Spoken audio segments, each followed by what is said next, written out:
石兰，只能这样了，对吗？来了军队带着武器，这太让人敏感了。所以你应该协助我们，多做些劝导工作。患了病的都没法救了，对吗？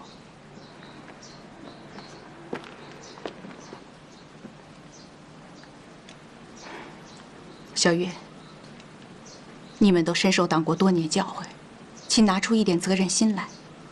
即便灾难不可避免，也不要让它蔓延出去，殃及百姓。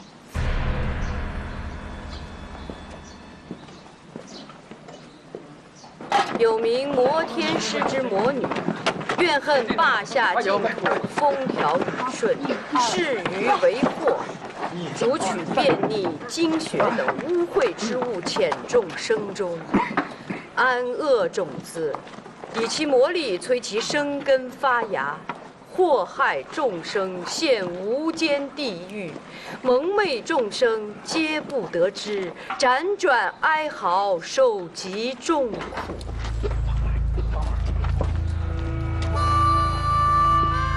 哎，你说，那从文去了趟县里都干什么了呀？那你说，他大半夜的从县里回来，不找尤真，却找龙九，这又是为了什么呀？这明摆着了呀，发现什么不好的事情呗。王嫂，你到底想说什么呀？从文，他有比大家都清晰的答案。哎，王嫂，你到底是真疯还是假疯啊？老王，他们都欺负我。李宗文，你在县里到底查出什么事来了？不告诉我？我也想得到确切的答案呐。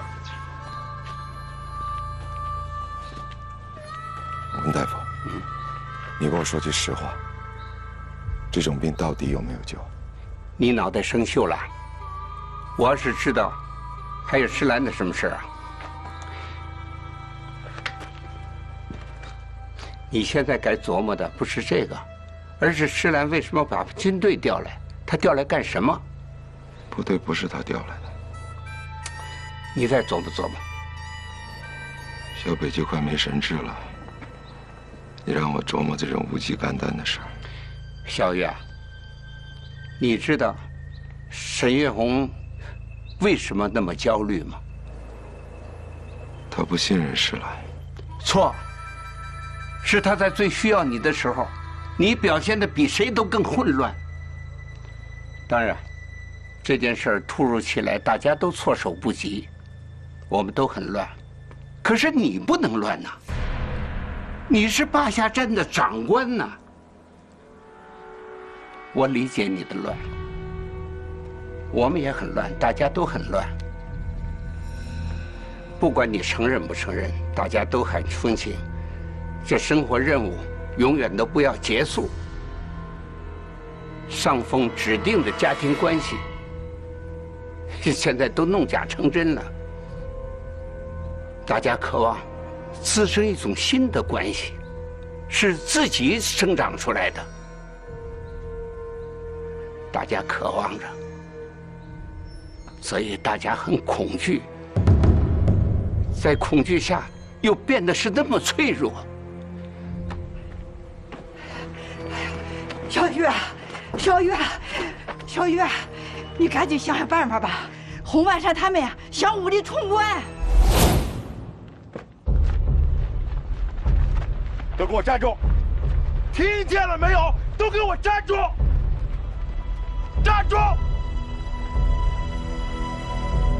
大家都是有纪律约束的人，拿出点责任心来好不好？即便灾难无法避免，咱们也不能让它蔓延出去，祸害百姓啊！哎，那我说话当放屁是吧？现在是军事管制，你们出不去的。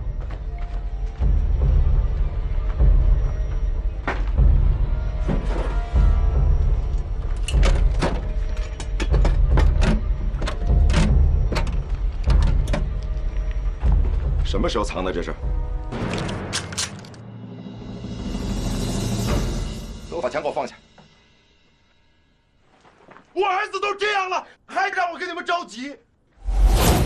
知道这是什么行为吗？直线抗令是什么行为？你们自己给我好好想想，把枪都给我放下！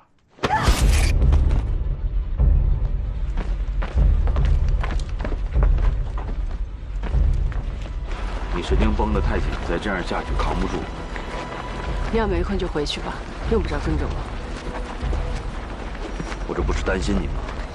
徐守坤两口子因为照顾孩子被传染，甘银才两口子也是不太注意隔离措施，我必须给他们提个醒。是啊，这做父母的孩子一病就乱了，有谁能像你那么小心？你是觉得我冷血吗？你跟我一会儿一翻脸，有良心吗？对不起。习惯了。小北的病情越来越严重，我这心里头像刀割了一样。其实我也特别想嚎啕大哭、怨天尤人，像一个无措的母亲一样。小月疼孩子，我不疼啊。可他没了方寸，我就不能再乱。我必须要克制。愿我们这类人周围永远都有豺狼。我明白，明白。嗨，小月，洪万山他们，还有张家姐妹要闯警戒线，都带了家伙，快！前面人听着，你们已经靠近军事警戒线，不许再上前。前面人听着，警戒线后均为军事纪念区，擅闯者格杀无论。警告！前面人再上前，我们就要开枪了。我们都是重庆秘密招纳的特勤，是正在执行任务的特勤，拥有自主权，任何人不得阻拦。警告！前面人再上前，我们就要开枪了。我看你们谁敢！我们冲过去。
我们投降，别开枪！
我是坝下镇镇长李从文，我要求跟你们最高长官对话。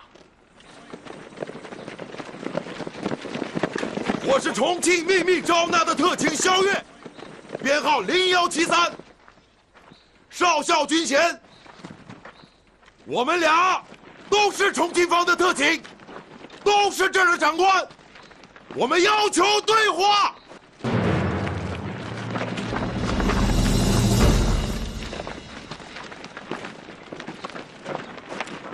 萧月，你忘了我跟你说的话吗？我要和这儿的最高长官对话。我已受军委特派，现在是这里的负责人。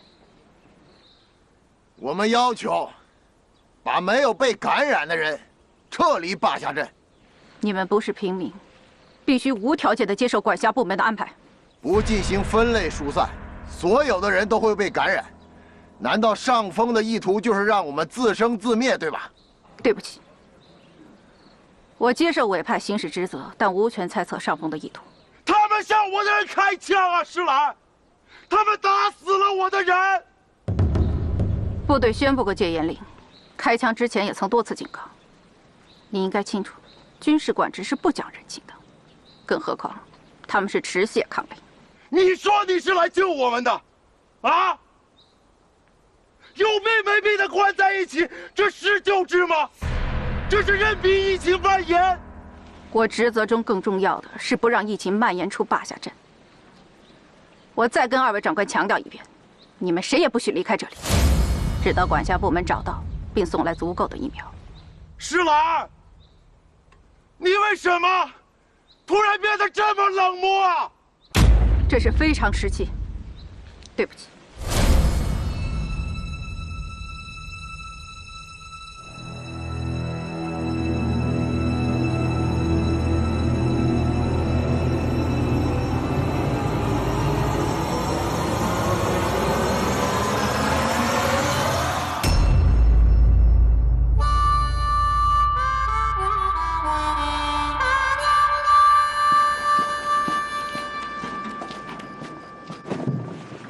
这次去叶县，有没有被人察觉？您对小五的行踪监视周详，让我行动起来非常的方便。石兰，相信我，你干爹大势将去。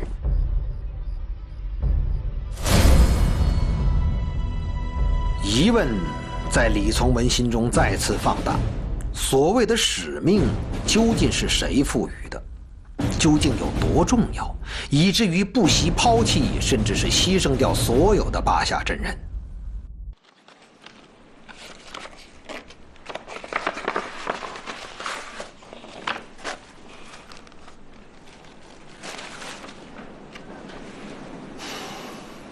近期的特 A 级密电为什么没有送过来？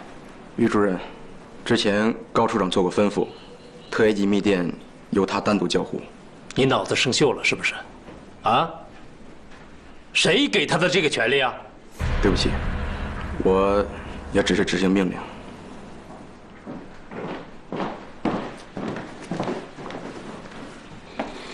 于主任，检察组已经正式申报了责任函。您在接受调查期间，暂停所有的公务权利。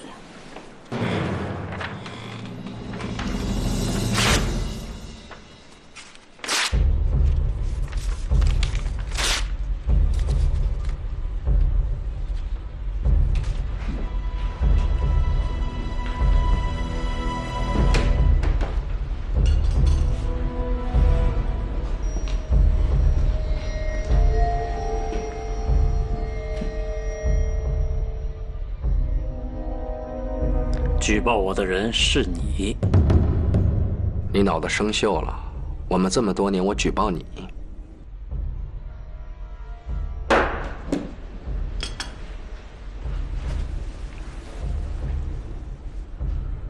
你的目的是什么？是因为我要单独交付特 A 级密电的事吗？你先把情况搞清楚了再发表成吗？检察组正在申报责任函。如果我不及时揽过来，局组会派个人来接管。你愿意多一个人来掺和我们的事儿吗？包括坝下镇，那都是耗尽了我们所有的心血。只要职权攥在手里，谁都得忌惮我们3分。老于，我们这么多年梦不离交，你倒了我有什么好处？我是在为你，也是在为我自己守住命根子。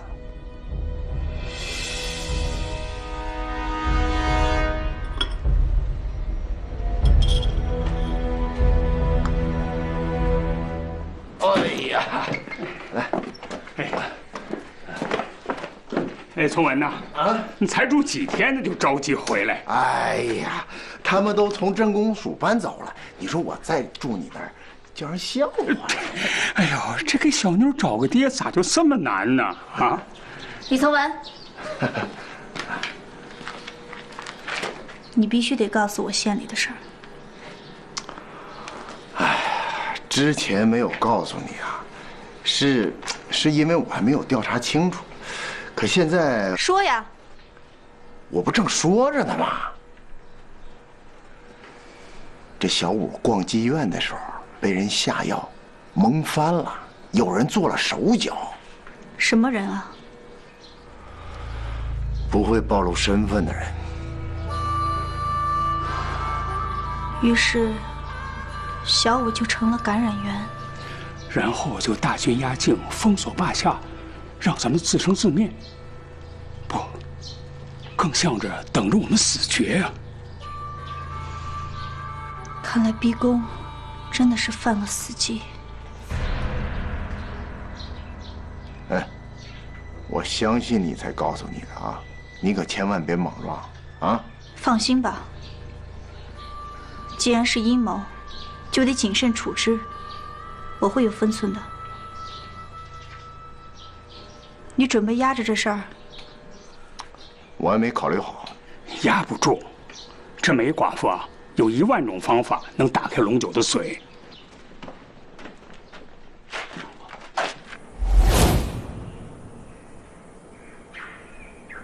梅雨香，关乎大家的生死，所以对不住了。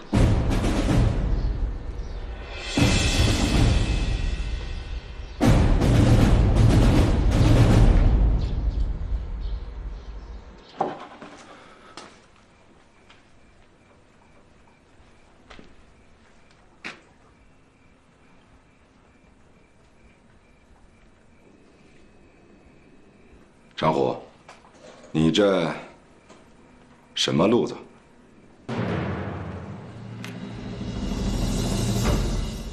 大家现在有必要对一些事情刨根问底了吧？出去。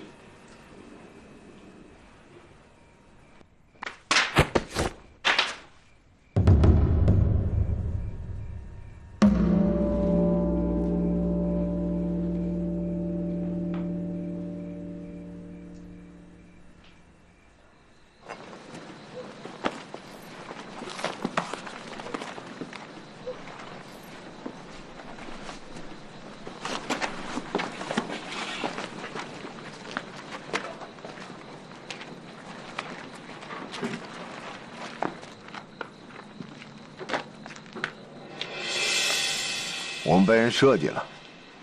你来之前，我们正在说一些去叶县调查的情况。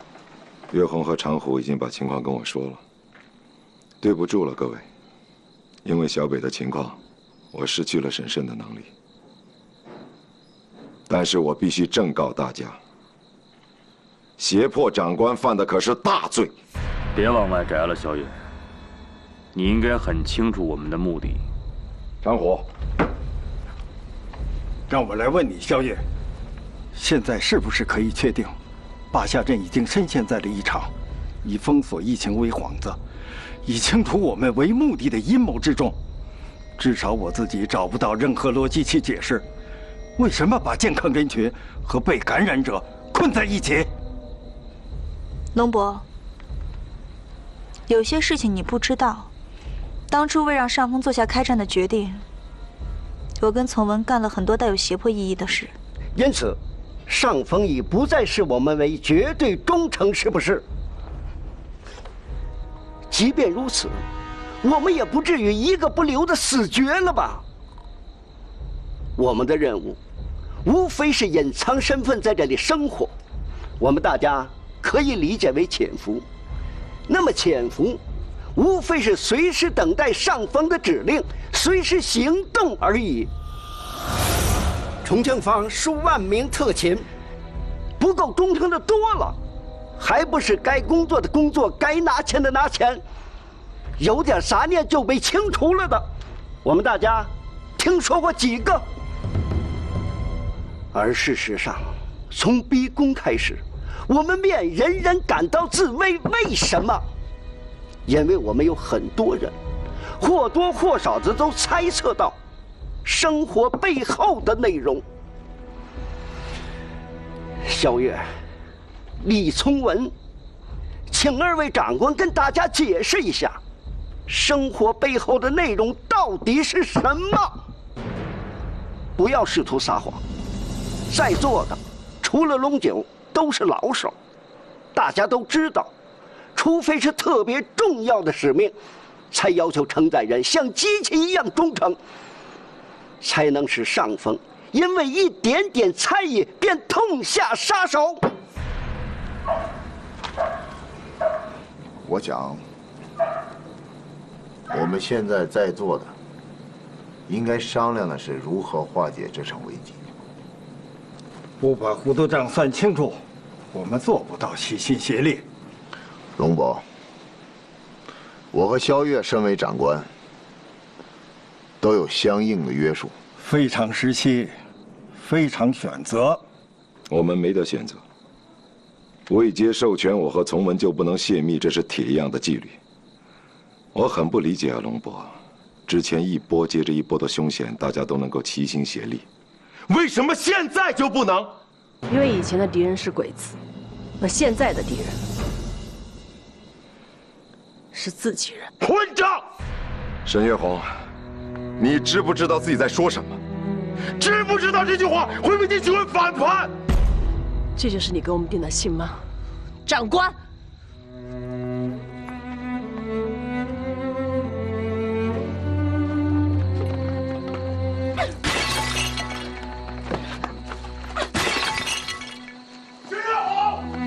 月红，你要干什么？你疯了！我就是疯了！我反叛不了组织，但我能弄死自己。我是让我们死吗？好，我死给他们看，大伙一起死，死个干干净净，片甲不留。我要烧完这里，杀了所有人，然后抱着小北踏踏实实上黄泉路。你给我住手！我们都已被清除了，还蒙在鼓里。我们连最起码的尊严都没有，我宁愿当一个放荡的娘，拿自己拿大伙给我儿子陪葬。住手！别动！你们都他妈别动！把火把给我扔出去！你给我住手！住手！把火把给我！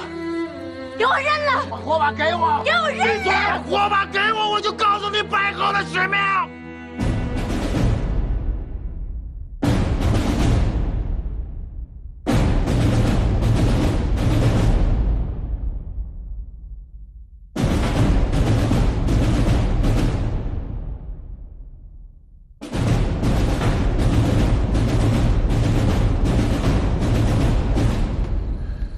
给我记住了，今天的这个秘密，这是我李从文一个人写的密，跟萧月没有关系。你给我闭嘴！你给我闭嘴！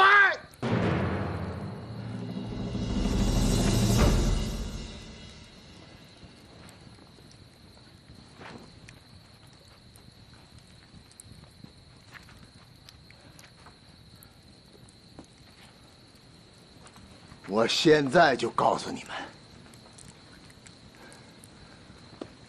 我们的使命是保护一批藏宝，一批南京沦陷时没有来得及转移的亡灵藏宝。它的价值无可计量，对国家的意义也是无可计量。我想，你们现在都听明白了。如果再让我往下说的话，我只有2条路：一条是杀了你们，另外一条就是杀了我自己。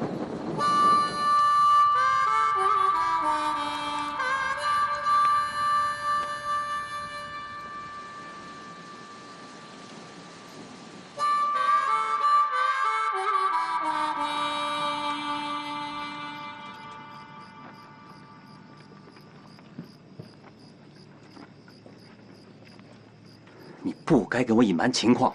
来的时候你就知道，他们都是重庆方面潜伏的特勤，但谁也没有说他们有武装啊。这就是需要军队的原因呢。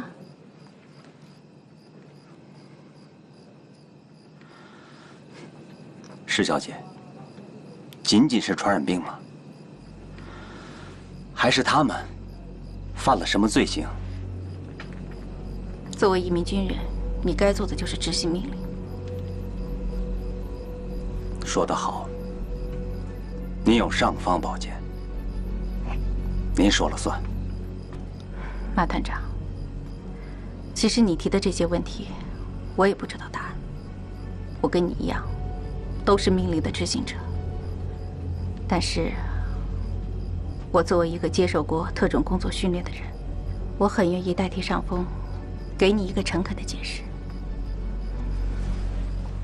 我们对你隐瞒的原因，只可能是为你好，请相信我。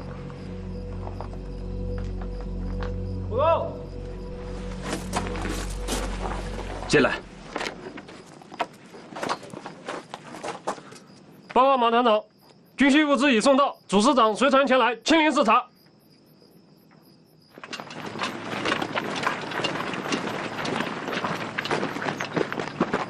师座，你就是施兰施小姐。你好。这批物资中有些药品，是军委于立人于主任亲自送到我手里的。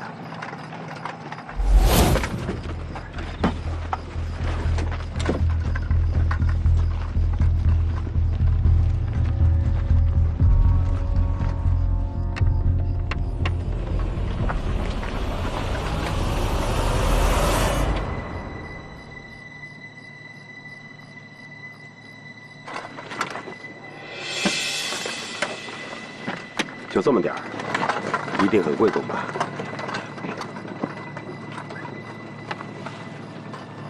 它可以保证我们的安全。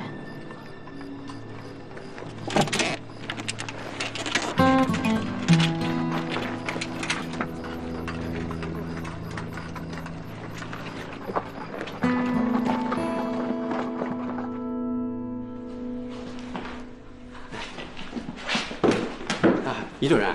高处长没在里边，哎，滚开！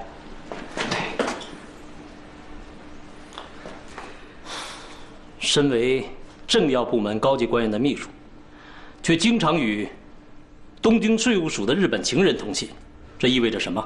一点私事，一点私事，我是坚决执守咱们保密法的。谁会知道？滚开！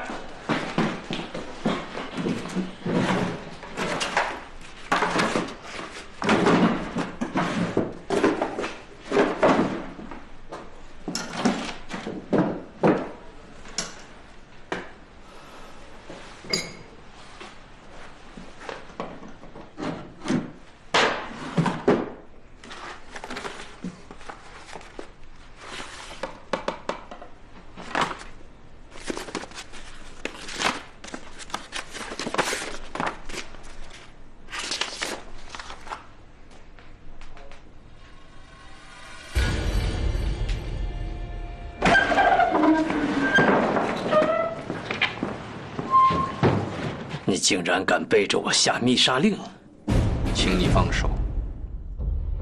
怪不得想弄掉我，把我弄掉了，你就可以一手遮天了。坝下镇的那些人已经不在中城，他们注定应该被清除。高有天，你少给我来这套！我知道你打的什么算盘。坝下镇现在已不再受日军威胁，你就像幻山坡由你单独施令的人，这样你不管下达什么样的命令都无需我的同意，这样你就可以随时随地的骑走那批皇陵藏宝。你将大势已去了，于主任。当初是你说每件藏宝都承载着历史，是你说他们对国家和民族的利益不可计量，所以我才帮助你半胁迫的让翁秘书长做了批示。你现在居然想私自处理这批国宝，我也是为了我们的国家。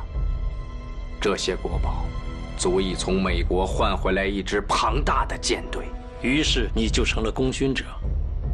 从此大权在握。你少拿这个当幌子。如今世界战争格局，我和你一样清楚。等你所谓的庞大舰队建造完成之后，战争早就结束了。你不会得逞的。对了，我有件事没有告诉你。疫苗已经搞到了，而且已经秘密送到了疫区，疫情很快就会消失，而并不是像你想象的扩散到所有人。施兰接到那箱疫苗之后，第一时间给我打的电话。什么？因为是密送，所以除了施兰之外，没有人知道。他不会将这些疫苗浪费在注定要被清除的人身上。你的干女儿施兰只听从我的命令。她从什么时候开始的？她从贵州回来的时间，我比你知道的早了一点。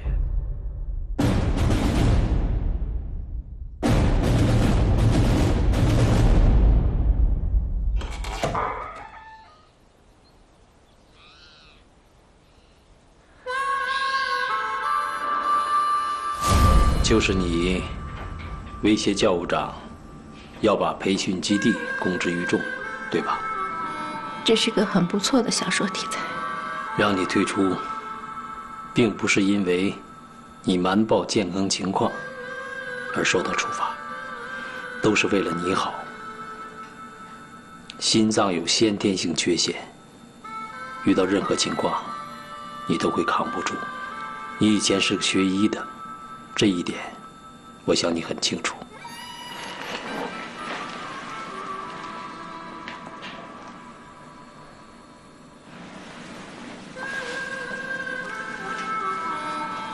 我报名参加培训，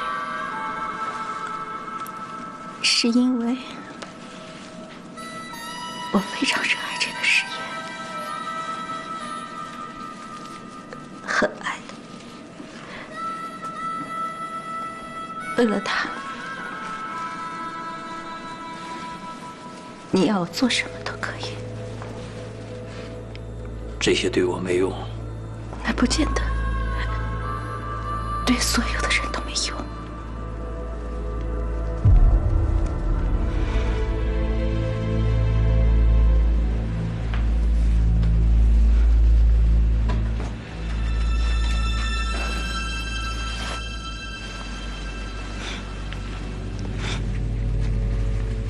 好了，别哭了。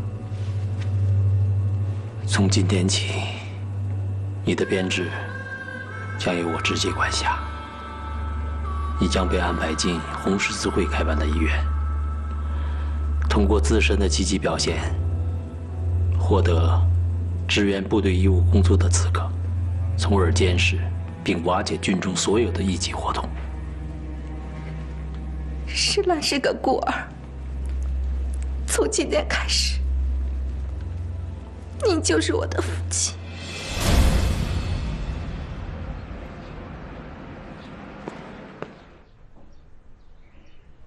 文大夫，文大夫，小五不行了，文大夫，小五不行了，他只有出的气儿没进的气儿。哦，急死我了。那我去看看。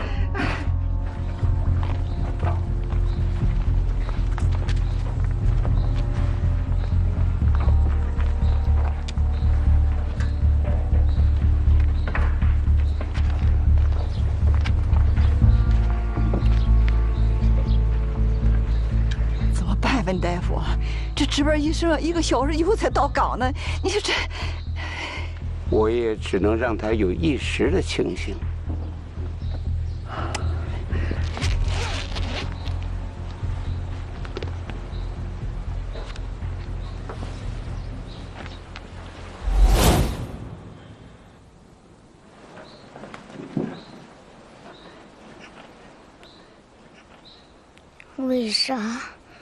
为啥不让老子躺家里呀？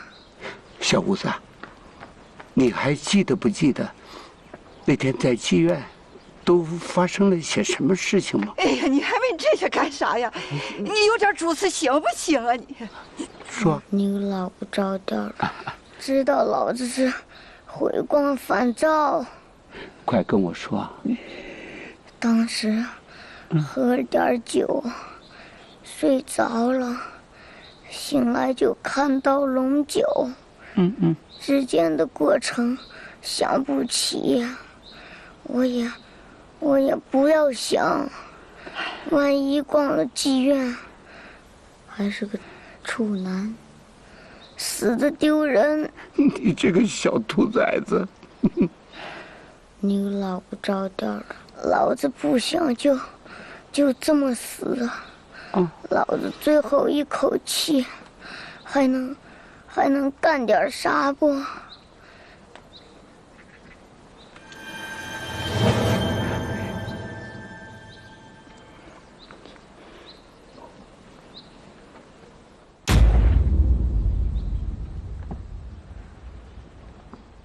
当下，我们要做出有效的决定。没错，现在大家都是别分一场，弄不好就会跟军队来次大火拼。那就拼呗，咱还怕谁嘛？那大家就没救了。我们还有救吗？相信我，只要稳定住大家的情绪，让他们跟部队不要搞得你死我活的，我们就还能自救。说的倒是轻松，到了这个地步，我拿什么按住大家？给他们希望。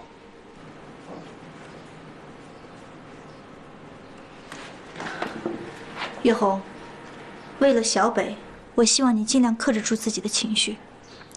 事实上，我比他要明白。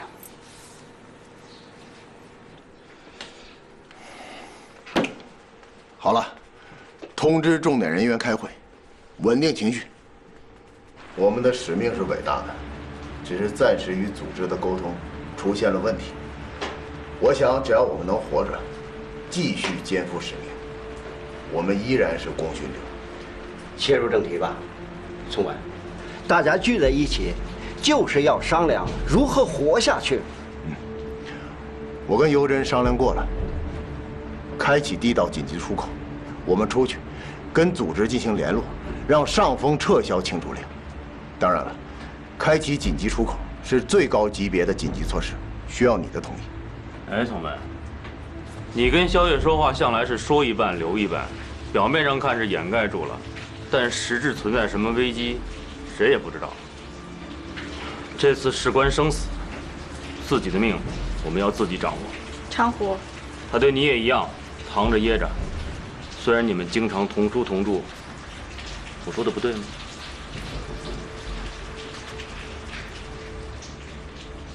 既然实施的是最高级别的紧急措施，大家能出去多少就多少，出去以后分散隐蔽。没错，突围人越多，上级越有所忌惮，他们才能收回成命。崇文，出去的人是藏匿而不是逃逸。如果上峰再发召集令，他们会一个不缺的赶回来。可是你想过没有？戒严部队的侦察兵日夜监视，如果群体行动的话，很容易被发现。夜里行动走的还是地道，能被谁发现呀？沈云红，嘱咐你什么来着？我们水深火热，你俩溜出去，这公平吗？我看为了让大家安心，能出去一个是一个。沈月红，我为的不是自己，因为我走不了，我还有小北。我看这样吧。没有孩子的青壮年负责突围，有孩子的家属跟我留守在镇里，入夜之后展开行动。绝对不行！你们听我说，你别说了，这事儿就这么定了。什么？什么？什么能让大家感觉到希望？就是在危难之时，作为长官能够跟大家在一起，有一次完完全全肝胆相照的行动。现在不是意气用事的时候。崇文，这个事儿我已经决定了，你是同意还是反对？我反对。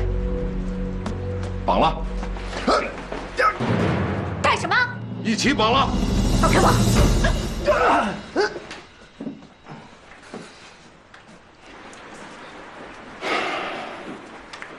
小北交给你了，我带人突围，等我回来。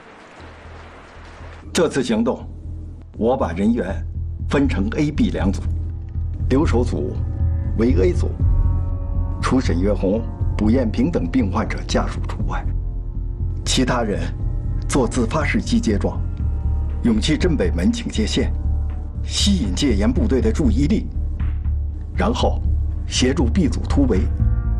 B 组人员分别进入自家的地道口，汇集之后，由萧月长谷带队，开启逃生出口后，迅速潜入山地密林，然后以家庭为单位分散隐匿。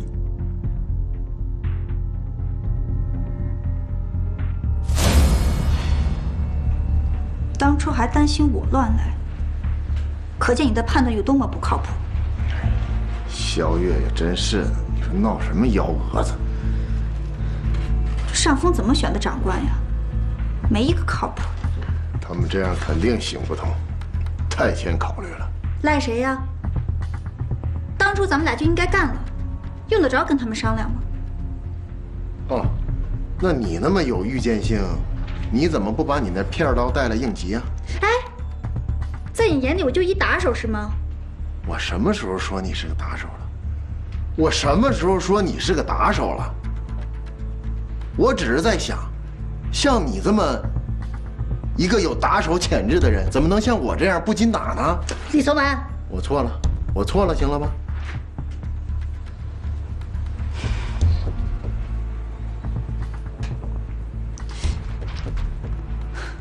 我怎么觉得咱们俩越来越像夫妻了？这一遇到事儿就相互埋怨。哦，是吗？看来你挺了解夫妻那点事儿啊。你什么意思呀？什么意思？啊，肖老板！哎，文大夫，文大夫，文大夫！哎，这儿呢，这儿呢，这儿呢！你这是怎么了？你这还看不出来吗？你没参加行动啊？什么行动？我是来跟你们说小武的事啊。行了行了，先给我们解开吧。小武怎么了？哎，你得先跟我说说你们这是怎么了？温老头，你到底有劲没劲啊？我怎么没劲啊？现在明显的分两波了。我得想想我站哪波。什么？据我所知，大夏镇所有成年人都是接受潜伏任务的特勤，要严防他们在恐慌之下采取非常手段逃离疫区，以致疫情扩散。由此可见，这些人都具有特战能力，所以必须组织一次收息，收缴他们的武器。但掣肘的是，病毒是通过直接接触进行感染，尤其是近距离的武力冲突。哪怕只是皮肤擦蹭这样的轻微伤口，都会因为溅上病毒携带者的血液和体液导致感染，而且血液和体液接触的感染速度会快得惊人。你的意思是，我们除了远距离防堵之外，没有任何办法？他们是高危人群，但不是我们的敌人。戒严部队不需要打仗。但谁能保证这些人不会向我的士兵开枪？报告，进来。报告师座，一区镇民聚集去了镇北门，在警戒线内与第4区值守官兵展开对峙，所有人都持有枪械。什么？对了，侦查2班让我转告一个情况，聚集者以中老年人及妇女居多。去吧。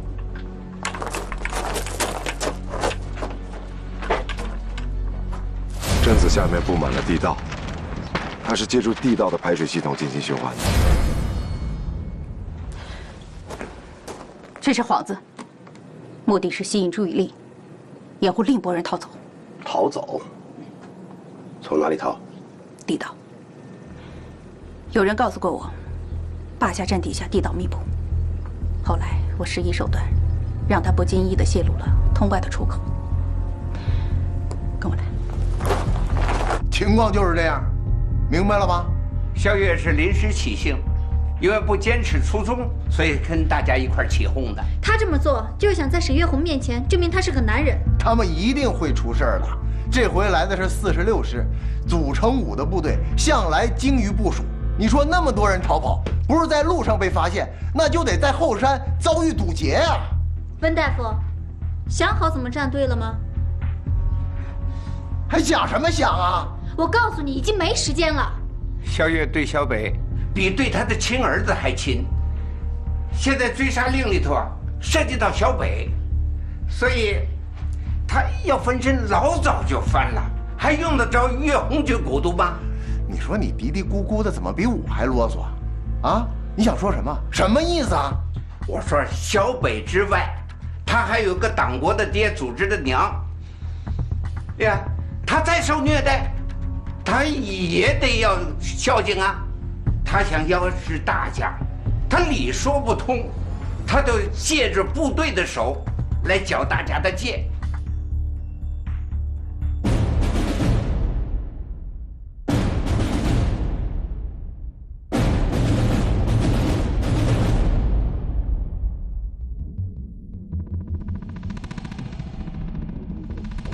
你们立即撤出警戒线！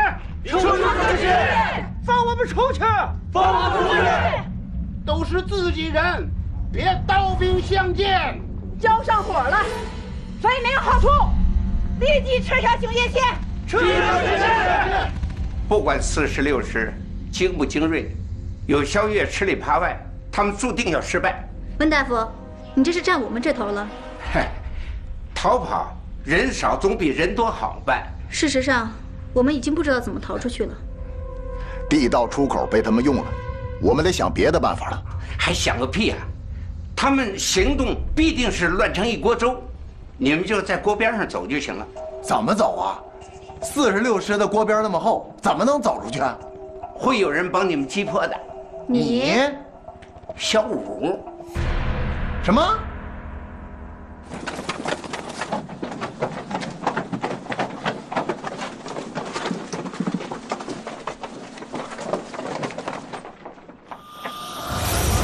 是小五他自己提出来的，他想用他生命最后的一息，为大家做点事儿。那利用一个要死的人，不太道德吧？他是想死得光荣。我想我们应该成全他。只要你们不抛弃大家，去过自己的神仙眷侣的日子，就没有不道德之说。你这话什么意思啊，莫老头？我们能干出那种伤天害理的事吗？你到现在还不相信我吗？我不信任你们，我干嘛要给你们松绑啊？你看，哎。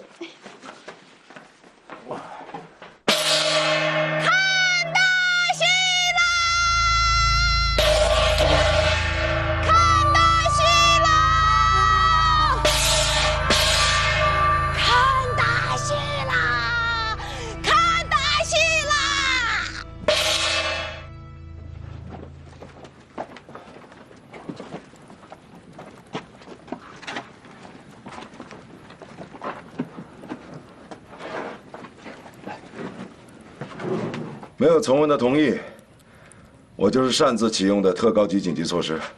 若需跟上峰解释，到时候我们都可承认是胁迫你干的。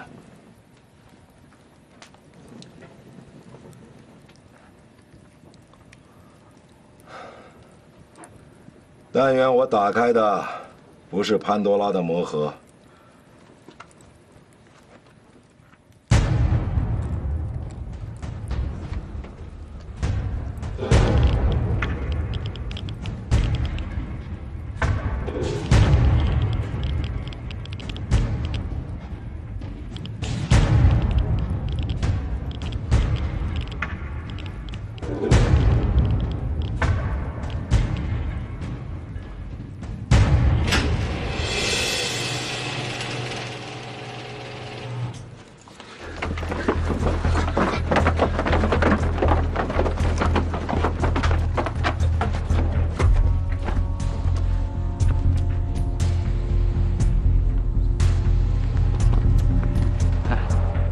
好像开始闹事了，我们早点回去吧。守好医生的职责，就算只是例行检查，也不能有半点马虎。我就是说说嘛，何必那么认真？哎，这是谁干的？肯定是温大夫。病情都到这种程度了，针灸还有什么用呢？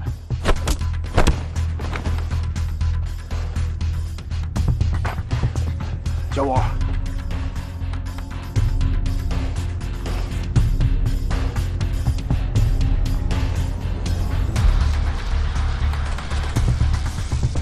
通过一些穴位和体感神经的刺激，可以使人体在短时间爆发全部的潜能，就像是回光返照的时候。小五，现在情况非常紧急，如果你信任温大夫，就跟他一样支持我和从文。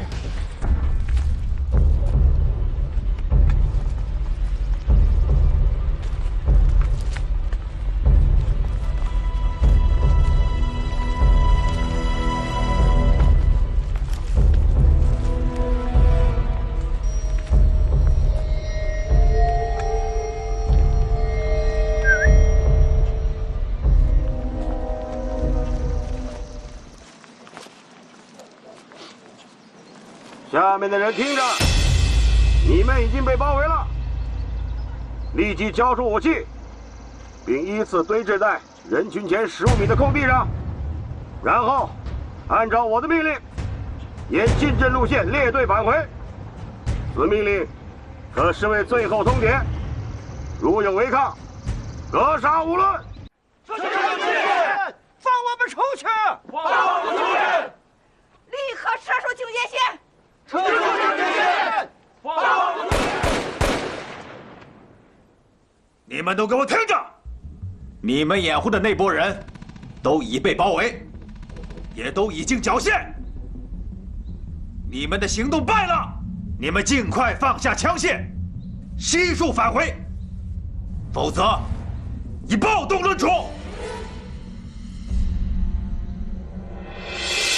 小娃，这是一个极其残酷的方法。你告诉我，你是愿意做病死鬼，还是愿意做厉鬼？你老不着调的，快！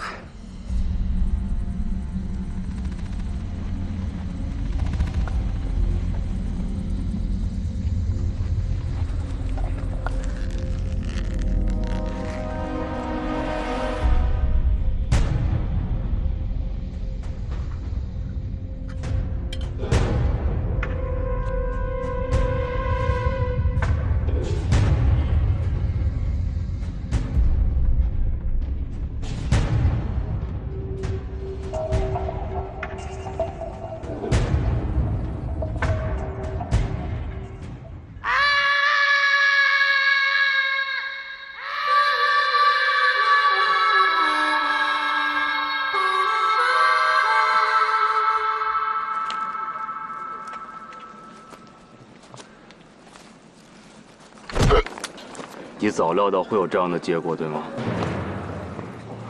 现在我们霸下镇的所有人，你只信任李从文一个。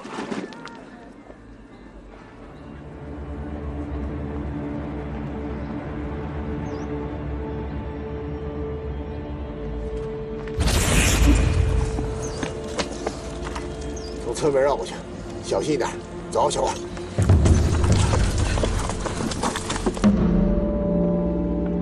命令1营，按原定计划，远距离押送。是。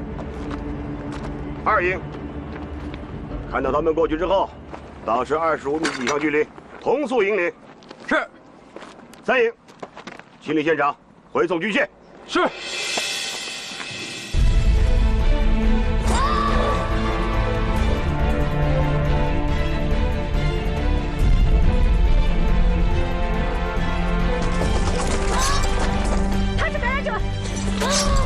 大家小心，不要被他行见到。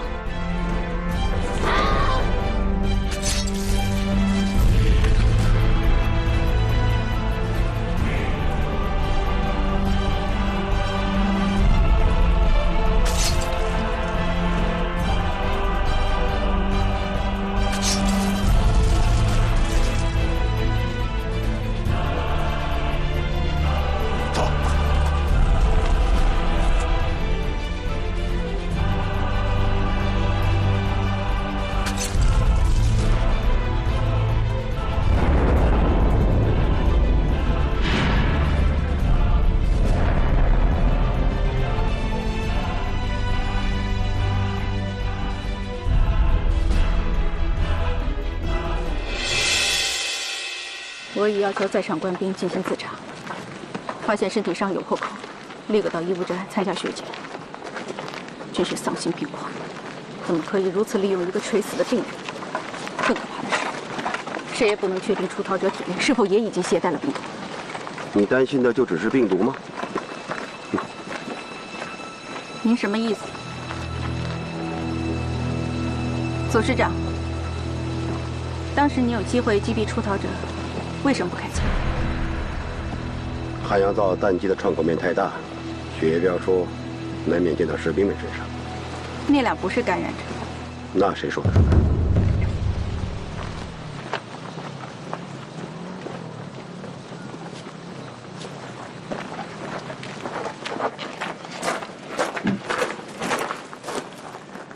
立刻通知外防大队，散心收捕N95坐标区，展开地毯的搜捕。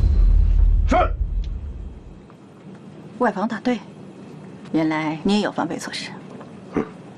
向特务组织宣战，当然要有多几重防备啊！你说是不是？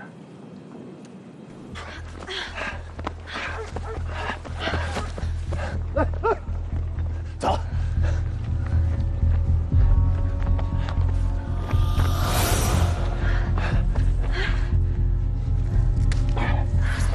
你干什么呢？狗鼻子要是闻了这些辣椒，就不灵了。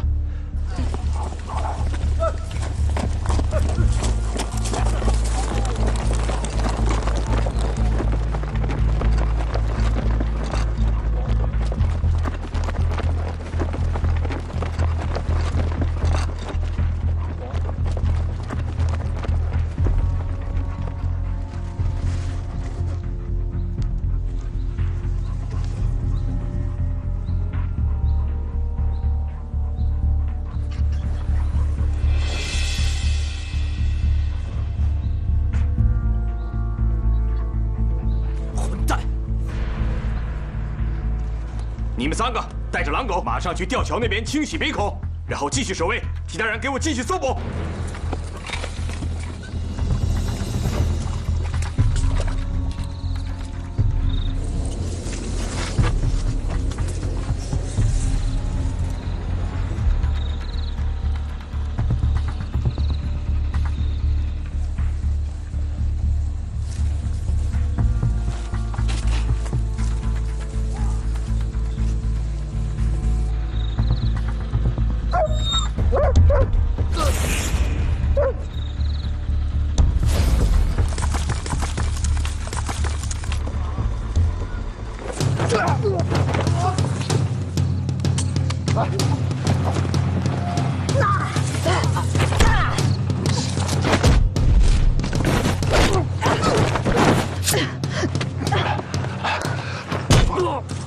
李宗文，你没看见他已经晕了吗？你什么意思啊？啊，行了，行了，行了，赶紧走，赶紧走。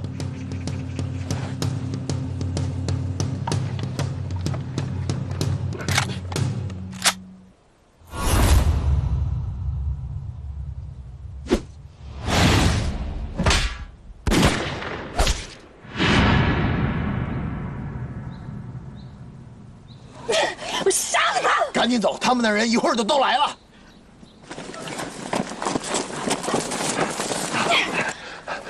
怎么了？赶紧走啊！周围的士兵要听见枪声会追过来的。李存文，戏演的过头了。又怎么了？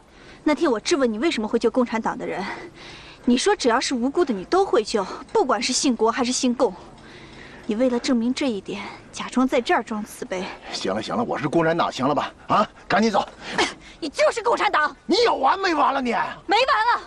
逮着场景就演戏，要不是兴趣，你有这必要吗？走！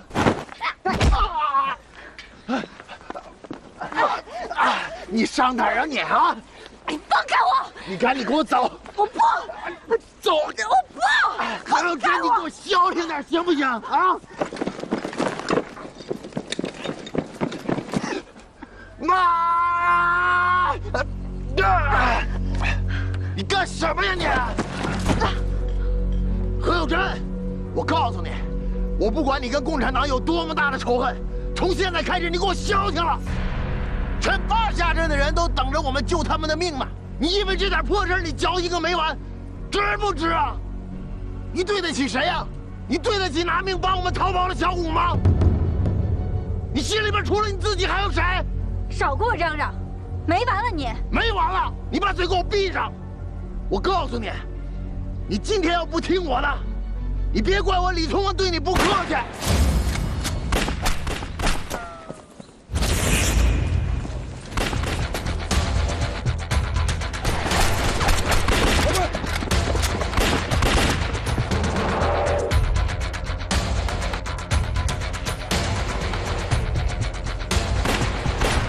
走，这边。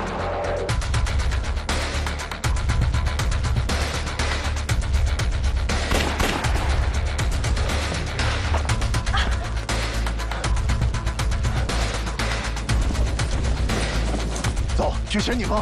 他们正希望我们往那窜呢，前面是悬崖，上去就下不来了。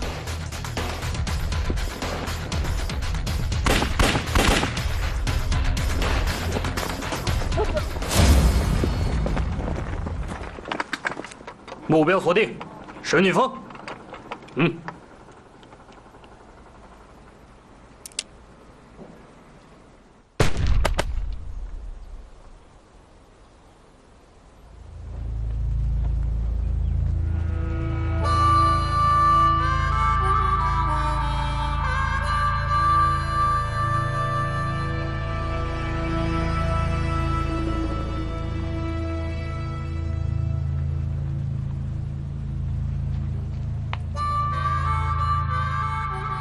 这当兵的还算是义气，把小谷子的尸首给送回来了。仗义个屁！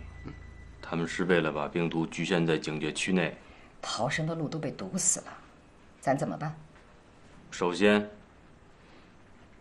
必须解除萧月的指挥权。你想干嘛？昌虎说的没错，你明知道逃生的出口早已泄露，却还要假装顺应大家，你这个领导者心有点黑。我不这么做能行吗？慌乱之下胡乱做主张，根本没有成功的概率。至少现在从文和尤真已经出去了。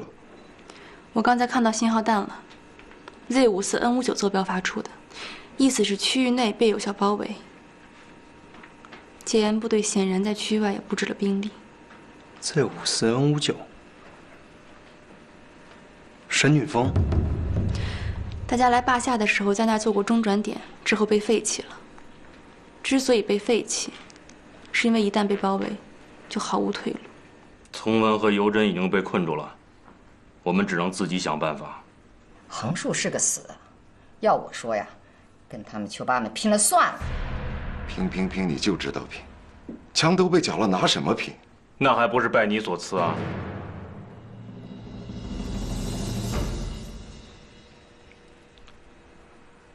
山洞其实没被废弃。你说什么？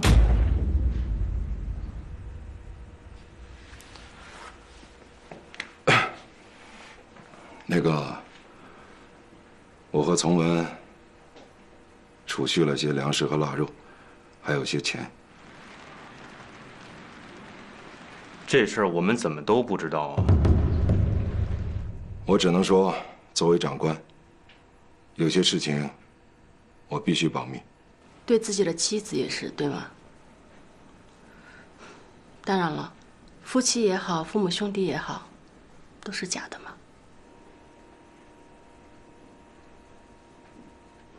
我敢肯定，除了背面的悬崖，整个神女峰已经被围得水泄不通了。真想不明白逃这儿来干嘛？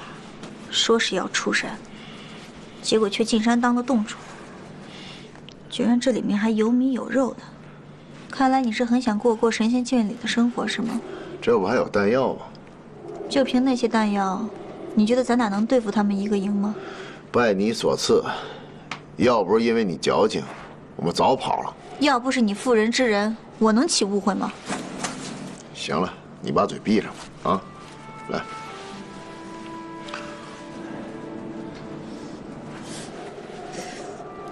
轻点儿，忍着点儿，要不包好了会感染的。哎，你给我记住了，这道伤是拜你所赐。你怎么又赖我了？当时我要是干掉那球疤，能有这一枪吗？算我错了，行了吧？哎，那你给我说实话，你们偷偷的布置这里，是不是为了危难临头，长官先走啊？好，那我就跟你说实话，长官和士兵的责任不一样，所以在危难里。行了，这是规则，没有什么可解释的。我是想问你，如果真遇到长官先走的情况，你会带上我吗？我这不带上你了吗？你真诚一点行吗？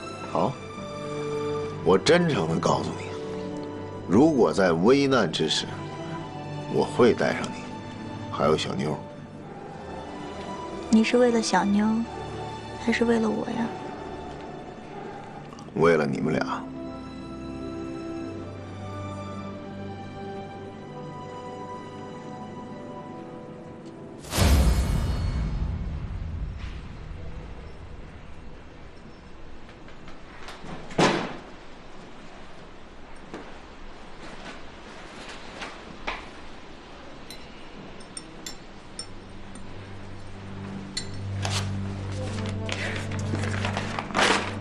你想干什么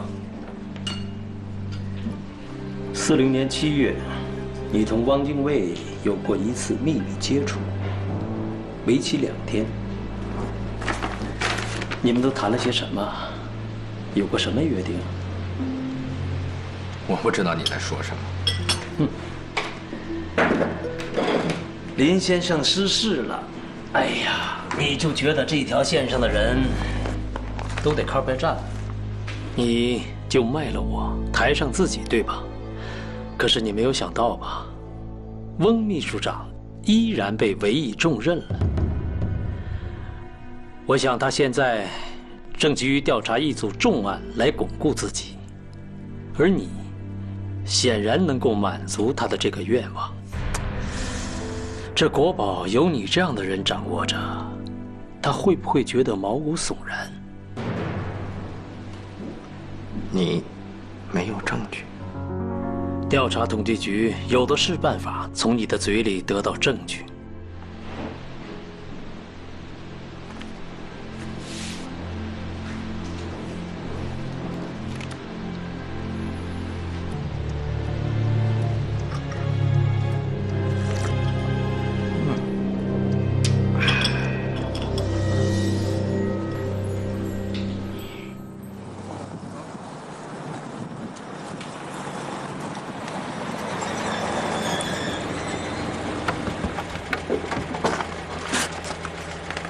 于主任，翁秘书长在里面等你。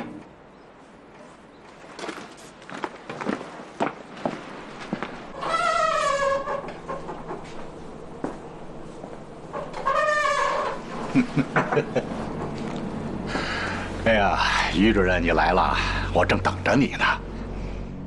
检查组声称你对调查工作十分的抵触，拒绝配合，希望我以私人的方式跟你做一些沟通，啊？他怎么会在这里？什么？我不理解。高处长怎么会在这儿？哦，哈哈，哈哈，哎呀，你还不知道啊？高处长是审计组的总负责人，上峰亲自委派的。啊？对不起。我一直犹豫着没有告诉他，就是怕他误解上峰的意思，以及我和他之间的友谊。哦，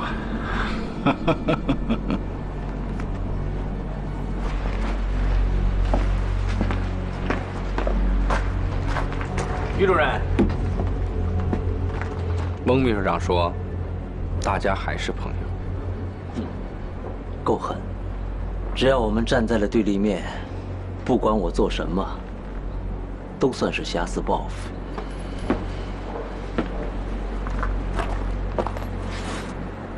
我们算是撕破脸了吗？我们早就撕破脸了。林先生失事了，他的好友翁秘书长却被委以重任。你说的没错，翁秘书长急于查出几桩大案来巩固自己的位置。很显然，他查处的对象不是我。而是你。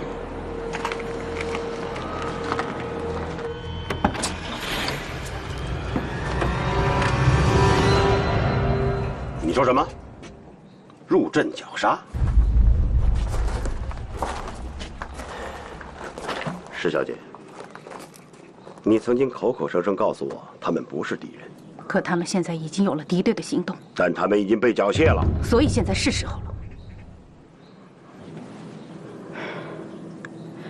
这次是侥幸，我们的官兵没有被感染。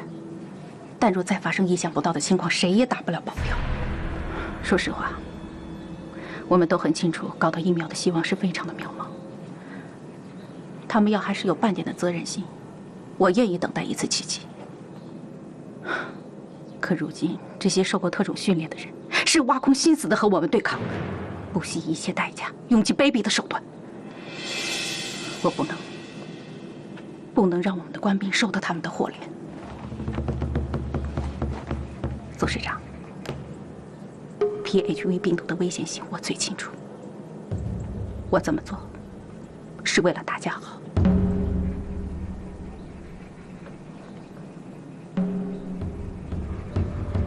请收起你那看似无邪的目光吧。我很抱歉，我不相信在锦衣卫的想法里会带有感情的字眼。都握着尚方宝剑了，别再说你不是特工。我没有失去保护我麾下官兵的能力，情况也没有恶化到你描述的程度。刚来的时候您没有这么软弱，是什么原因让您发生了变化呢？我想提醒你，施小姐，军队不是杀人机器。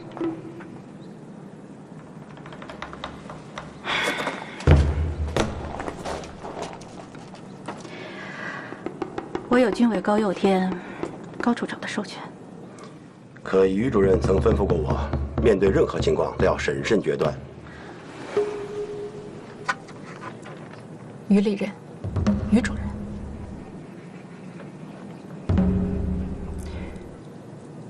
林先生的左膀右臂。可据我所知，林先生现在失势了。他那条线上的人正在噼里啪啦往下掉呢，也包括您那位飞扬跋扈的妻子。